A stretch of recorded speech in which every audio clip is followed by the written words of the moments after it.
Bismillahirrahmanirrahim. Assalamualaikum warahmatullahi wabarakatuh.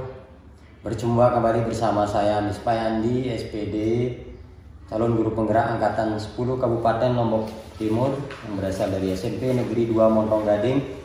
Pada kesempatan ini saya akan melakukan percakapan pra-observasi. Kali ini saya bersama salah seorang guru dari SMP Negeri 2 Montong Gading, yaitu Ibu Bayi Riana Ekasari, SPD. Beliau adalah guru mata pelajaran IPS di SMP Negeri 2 Montong Gading. Assalamualaikum Bu Guru, apa kabar? Waalaikumsalam, alhamdulillah baik. Jadi seperti apa yang sudah saya sampaikan pada kemarin, bahwa hari ini kita akan melakukan percakapan pra-observasi sebelum nantinya kita akan melakukan observasi sesuai dengan rencana pembelajaran yang sudah Ibu persiapkan.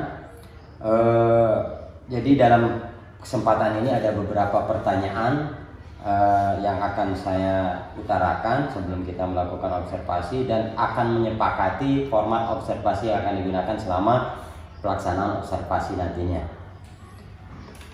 Bagaimana kabarnya Bu? Sehat hari ini? Alhamdulillah. Alhamdulillah. Bagaimana dengan Bapak? Alhamdulillah sehat ya. Jadi ada 3 poin penting nanti yang akan saya tanyakan sebelum kita melakukan observasi. Apakah bisa kita mulai? Silakan. Bisa. Jadi yang pertama ini terkait dengan format. Jadi formatnya seperti ini sudah saya siapkan Bu Guru. Ini ada tentang mana aja? Oh ini format.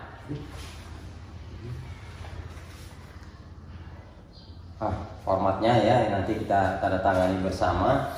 Pertama yang ingin saya tanyakan terkait dengan observasi yang akan kita lakukan nantinya adalah saya ingin mengetahui apa tujuan pembelajaran yang hendak dicapai pada pelaksanaan observasi nantinya. Seperti apa Bu?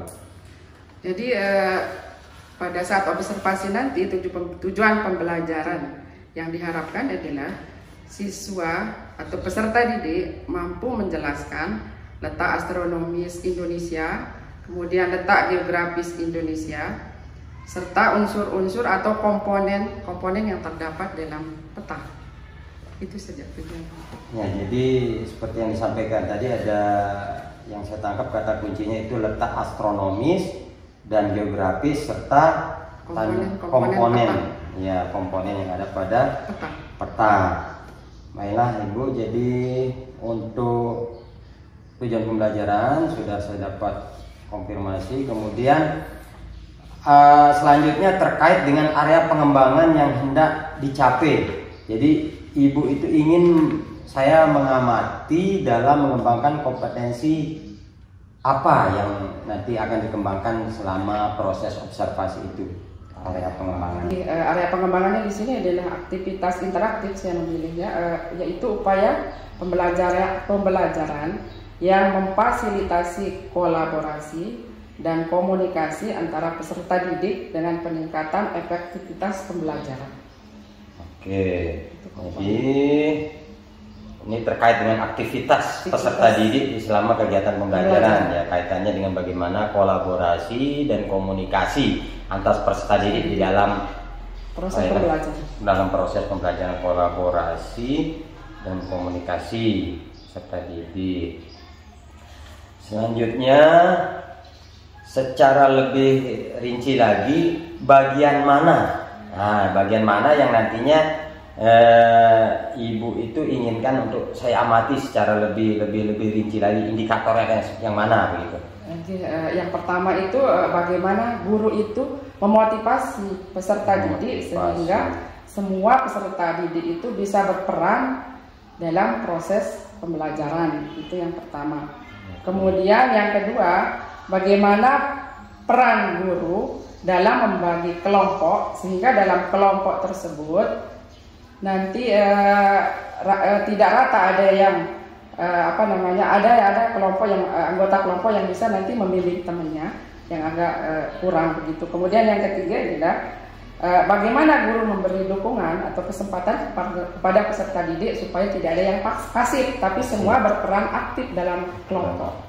Ya, jadi ada 3 paling tidak catatan saya di sini, Bu Guru. Yang pertama terkait dengan memotivasi tadi yang disampaikan, kemudian pembagian peran di dalam kelompok, kemudian bagaimana semua anggota kelompok itu berperan aktif. Nah, sebenarnya selama ini bagaimana penilaian Ibu sendiri terhadap apa yang dikembangkan ini? Apakah memang sudah pernah dilakukan tetapi belum efektif, atau seperti apa penilaian Ibu sendiri terhadap apa yang dilakukan terkait indikator yang tadi? Jadi sebenarnya sudah sering kita lakukan, tapi yang sulitnya dimana bahwa di dalam kelas itu tidak semua peserta didik itu bisa langsung menangkap materi yang akan kita ajarkan. Makanya di sini bagaimana sih guru itu memotivasi siswa yang biasanya pasif, tidak pernah ikut. Nah, di sini saya harapkan Bapak nanti mengamati dan memberi masukan bagaimana peran saya nanti supaya semua anggota yang tadi yang dulunya pasif tapi sekarang bisa menjadi aktif dalam peran kelompok. Jadi nanti posisi saya sesuai dengan harapan Ibu tadi itu kira-kira kelemahannya di mana dari proses memotivasi, membuatkan peran itu, sehingga itu kita carikan sama-sama solusinya untuk tindak lanjut berikutnya. Tepat sekali. Jadi luar biasa. Jadi saya juga punya gambaran seperti apa fokus yang akan saya amati ketika nanti proses pelaksanaan observasi. Oke, selanjutnya kalau begitu, ini secara area pengembangan saya sudah mendapatkan gambaran, Ibu. Strategi atau pendekatan, metode atau model yang sudah Ibu persiapkan kira-kira nanti selama pelaksanaan pembelajaran tersebut, metode apalah yang akan dicoba dikembangkan di sana, Ibu? Seperti yang diinginkan dalam kurikulum Merdeka sekarang itu adalah bagaimana pembelajaran berdiferensiasi. Berdasarkan bagaimana kesiapan belajar siswa, kemudian nanti diintegrasikan dengan pembelajaran sosial emosional. Jadi coba terus model pembelajarannya kira-kira?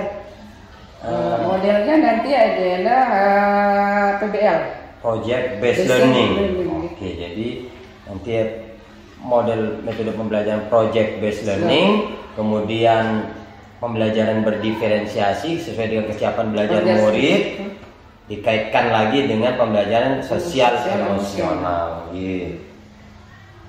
Kira-kira kapan ini bisa kita laksanakan proses observasinya ini? Jadi kebetulan nanti jam saya ada di pada hari Selasa. Hari Selasa. Jadi tepatnya di kelas 7B nanti jam ke-5, ke-6 dan ke-7. Baik, Ibu. Jadi kita nanti akan melakukan observasi, Ibu melaksanakan pembelajaran pada hari Selasa di jam ke-5, 6 dan 7 berarti 3 JP, nggih. Kalau begitu ini nanti format kita tangani bersama, Ibu, format observasinya. Kemudian mungkin itu dulu percakapan kita untuk pra observasi ini. Nanti kita bertemu lagi waktu pelaksanaan observasi, dan setelah observasi mungkin nanti kita jadwalkan untuk percakapan ulang untuk membahas hasil observasi. Mungkin akan didampingi juga dengan pendamping saya untuk pendamping guru penggerak, pengajar praktik. Kalau begitu terima kasih atas waktunya, Ibu. Sampai bertemu lagi di kegiatan observasi. Jadi demikian percakapan pra observasi kita kali ini. Saya bersama Ibu Riana Ekasari, SPD. Nanti kita akan bertemu kembali pada saat pelaksanaan observasi dan pelaksanaan percakapan pasca observasi. Demikian, mudah-mudahan bermanfaat. Assalamualaikum warahmatullahi wabarakatuh. Terima kasih, Guru.